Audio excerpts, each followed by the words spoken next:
Nagorno-Karabakh conflict, execution video prompts war crime probe.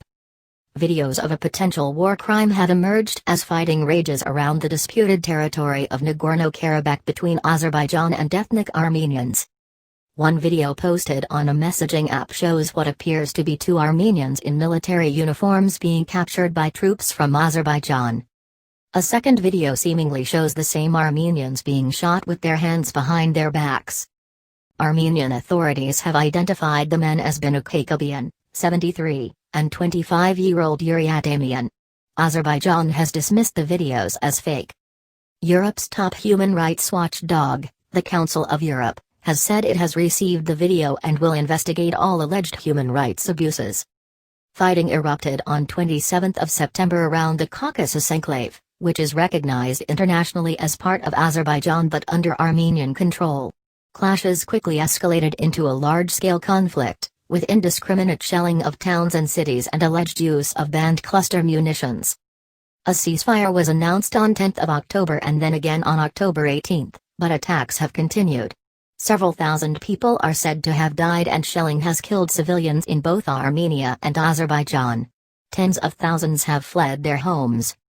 Warning, you may find some of the images in this story disturbing. What is fact? What is fake? Combatants on both sides have released images and videos showing prisoners of war, POWs, and the bodies of opposition soldiers. The BBC has studied several videos circulated by the two warring sides on social media, allegedly showing prisoners of war being harmed or killed. Only these two videos were verifiably what they purported to be. One clip widely circulating on Telegram channels, that claims to show an Azerbaijani POW being shot dead by Armenian soldiers, is actually a video from Russia that first appeared on social media sites in 2013. Others lack enough detail to be verified. The pair of videos that the BBC has verified were posted on an anonymous Russian-language pro-Azerbaijan channel on Telegram Messenger last week. What happens in the videos? The first video appears to show Armenians Binuk Hakobian and Yuri Adamian being taken prisoner. In the video, someone speaking Russian with a heavy Azerbaijani accent orders the men to walk forwards, surrender any weapons and raise their hands. He speaks to the other soldiers in Azerbaijani, telling them not to hit the captives. The younger prisoner, Yuri Adamian, removes a helmet and his jacket before putting his hands in the air and walking out of shot. Although the older man, Binuk Hakobian, is wearing a military-style camouflage jacket, it's unclear whether he is a soldier. He is pushed to the ground and appears to moan in pain. The first video is followed by a second that shows the apparent execution of the two men.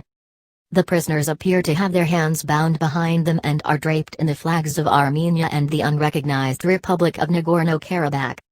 They are sitting on a small wall and can be seen moving slightly. Then someone orders in Azerbaijani, aim at their heads.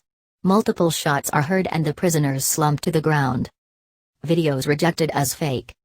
The BBC has confirmed that the man giving commands in both videos is a native Azerbaijani speaker with a regional accent.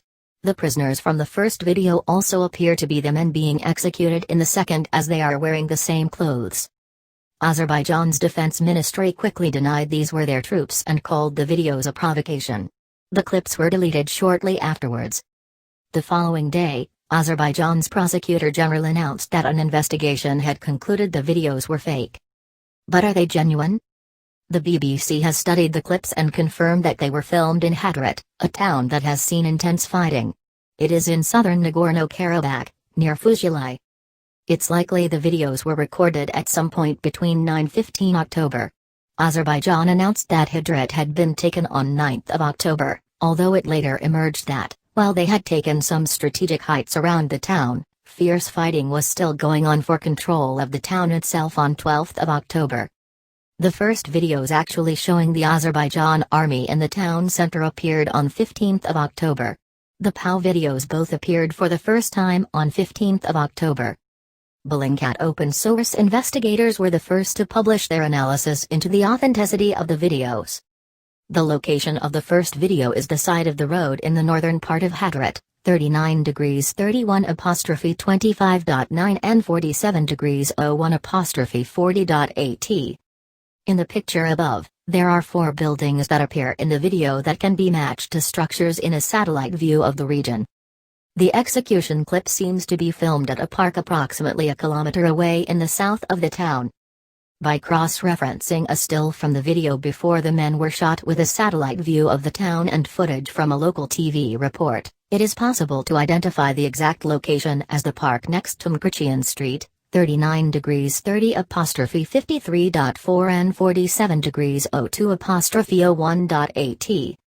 Bellingcat identified the same locations and time periods for both videos and confirmed that helmets and rifles seen on the soldiers matched those used at least in some instances by Azerbaijani servicemen. They wrote that their analysis would appear to indicate that these 2 men were indeed Armenian combatants who were captured between October 9 and October 15 by Azerbaijani soldiers, possibly special forces, and likely executed a short time later. Online commentators from Azerbaijan have questioned the authenticity of the clip, by pointing out the apparent lack of blood as a result of the shooting, but military experts interviewed by the BBC say the video looks genuine. Hollywood gives a poor reflection of what gunshot wounds look like, said Rob Lee, a military expert from the Department of War Studies at King's College London.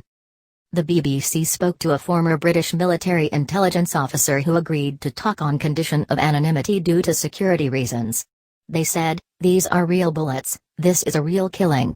This is genuine, and I don't see any reason to assume it's staged. Brain matter could be seen coming out of a gunshot wound," the officer said. What does Armenia say? Armenia's human rights defender, Armen Tatoyan, has officially labeled Azerbaijan's execution of 2 prisoners of war an undeniable war crime. In these videos, members of the Azerbaijani army humiliate prisoners of war and then brutally kill them with extreme cynicism, he wrote on Facebook. He said Armenia's representatives at the European Courts of Human Rights had already asked for copies of the videos. Mr. Tatoyan said he would share the clips with the UN Human Rights Commissioner, the Council of Europe and other international bodies. A spokesperson for the Council of Europe's Commissioner for Human Rights, Dunja Mijatovic, confirmed that the materials had been received and the Commissioner was closely following the situation and she will look into all allegations of grave human rights violations and take actions when she deems appropriate. A spokesperson from the International Committee of the Red Cross told the BBC that although the organization followed up on all such allegations, it did not speak publicly about specific incidents. Nagorno-Karabakh human rights ombudsman Artak Beglarian told the BBC that the men in the videos were 2 locals.